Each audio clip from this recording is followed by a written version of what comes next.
قرآن مجید میں مقتول فی سبیل اللہ کے لیے آیا ہی نہیں، سوائے ایک آیت کے جہاں امکان پیدا ہوتا ہے، وہاں بھی یقین کے ساتھ نہیں۔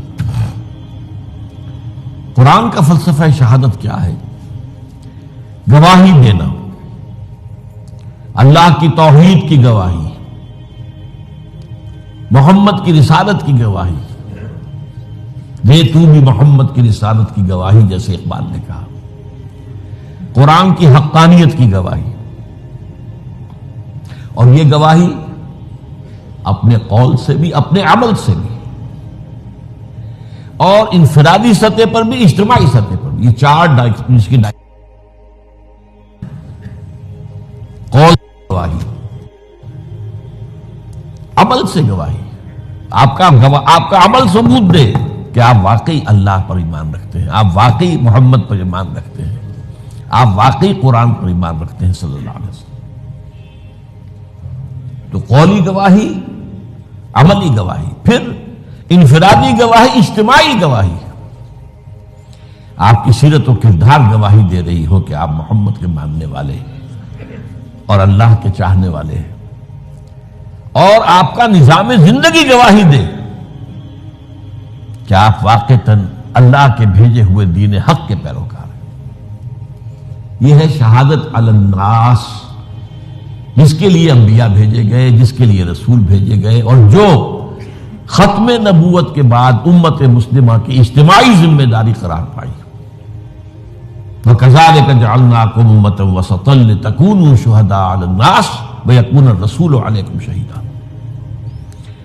ہم نے تمہیں امت وسط بنایا ہی اس لیے ہے تاکہ تم لوگوں پر گواہ بنو، وہی گواہی انفرادی، اجتماعی، قولی، عملی، اور ہمارے رسول صلی اللہ علیہ وسلم تم پر گواہ بن جائے۔ تو یہ ہے فلسفہ، اصل میں قرآن کا فلسفہ شہادت یہ ہے۔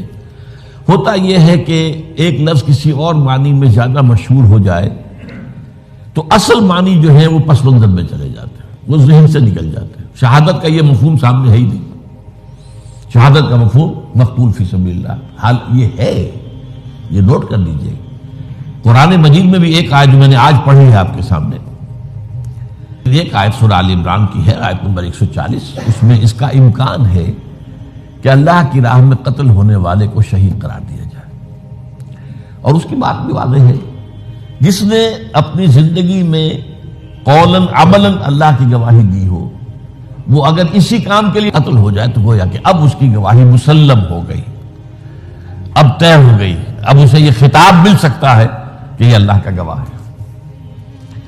اس معنی میں یہ آیت جو ہے، آیت نمبر 140 ہے سورہ آل عمران کی، اور اس کا پس منظر کیا ہے؟ مسلمانوں کو عارضی شکست ہو گئی تھی غزوہ احد میں، چرکا لگا تھا، 70 صحابہ شہید ہو گئے تھے، تو لوگوں کے دل زخمی تھے صحابہ کرام کے۔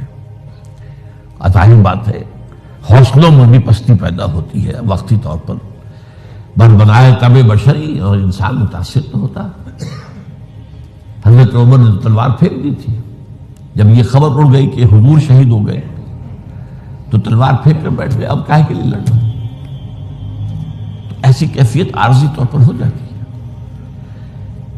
اس میں فرمایا گیا ہے کہ گھبراؤ نہیں، یہ تو دن ہیں جنہیں ہم الٹتے پھرتے رہتے ہیں، اوپر نیچے سی سو ہوتا رہتا ہے، اوپر نیچے اوپر نیچے، تلک الایام نداولها بین الناس، اور اسی سے ہم آزمائش کرتے ہیں تاکہ ہم دیکھ لیں کہ کون ہے واقعتاً جو ایمان والے ہیں، جو نامساعد حالات میں بھی ڈٹے رہتے ہیں، کھڑے رہتے ہیں، جمے رہتے ہیں، اور اللہ تم میں سے کچھ کو اپنا گواہ بھی بنا لے۔ یہاں اس گواہی کے معنی اللہ کی راہ میں قتل ہو جانے کے لیے جا سکتے ہیں۔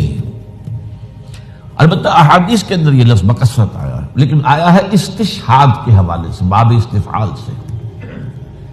شہدہ یا شہدوں کے معنی تو ہوں گے موجود ہونا، استشہدہ، یستشہد، استشہاداً، کسی کو گواہ بنا لینا، لیتخذ منکم شہداء، استشہدہ، وہ گواہ بنا لیا گیا، اس کی گواہی گویا کہ اللہ کے ہاں قبول ہو۔